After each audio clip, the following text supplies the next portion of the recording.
People who have come in contact with the oil and the dispersants are complaining of nausea, headaches, burning eyes. Talk to me a little bit about your experience when you were touring these Gulf communities. Well, that's exactly what we felt. I went out on a boat yesterday into the Gulf, and all of us were wearing respirators, and we had burning eyes and sore throats and a sense of nausea. As far as you could see, all around us, the ocean looked like we were at a gas dock. The slick of oil everywhere with that kind of rainbow color. I know you talked to a lot of people who are out working in this stuff, too. Were they being encouraged to wear rubber gloves, to wear respirators like you did, and other kinds of protective gear that might help them? No, quite the opposite.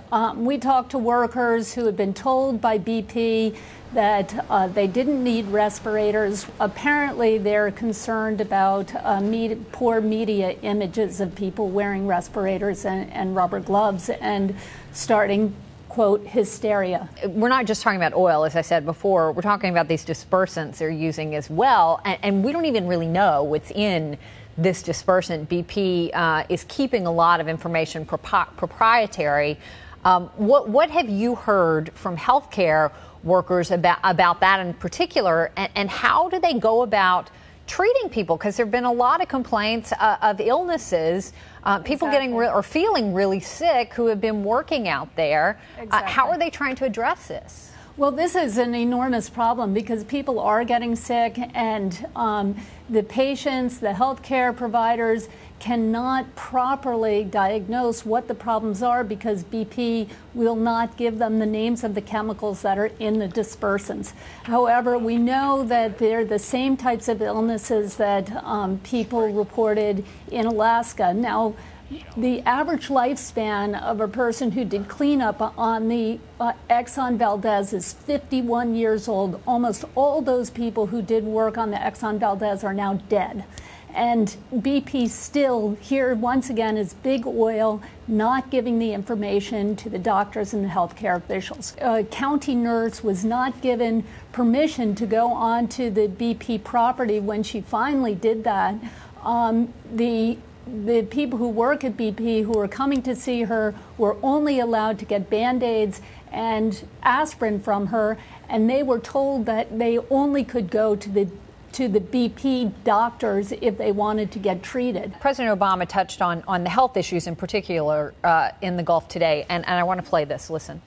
So far, we have seen that on shore, we are not seeing huge elevations in toxins in the air or in the water. But that may not be the case out where people are actually doing the work. And we've got to make sure that we are providing all the protections that are necessary. Do you think the administration is doing enough to help people get through this? Well, I think the administration, frankly, has been incredible in responding to this crisis. But this is BP's crisis. And BP has had a lot of control of the decision making, particularly in those first few weeks. And they made the decision to use all those dispersants without the consent of the people who are really going to be impacted. Now, what President Obama said, of course, is that we haven't seen this kind of health care problems, a lot of those healthcare problems on shore. Well, the oil has not made it to shore. As I said, we were 8 miles out yesterday. So that oil, as it comes into shore, I think you're going to be seeing more of those issues.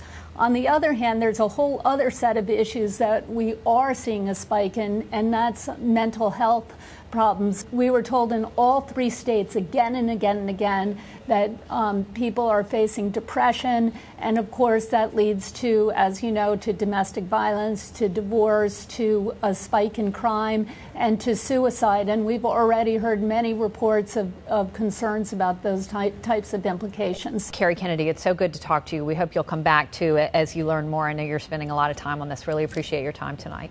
Thank you.